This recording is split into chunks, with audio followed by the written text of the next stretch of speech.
Today in this video we are going to talk about an important topic, using of fish oil.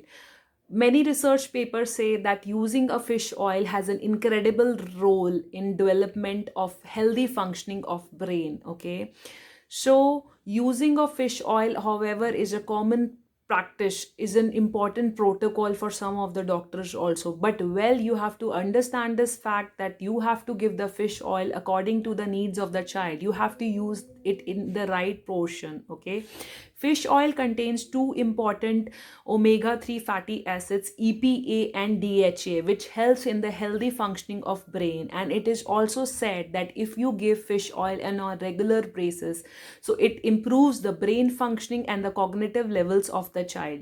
So there is no harm there is no harm giving fish oil to the child until the child is okay with that. But if your child is on a vegan diet, so you can always try the other substitutes also. You can give flax seeds, you can give algal oil. Algal oil is a vegan oil which is derived from a plant called algal. Okay, you can also give lots of walnuts. Okay, but in a right portion. You can give sprouts, you can give flax seeds, you can give hemp, you can give brussels. Okay, so there are a lot of options, but you need to find the right quantity and the right product. Okay, you just don't have to google that this is the thing which is important for my child. Always, these supplements also have to be given under doctor supervision.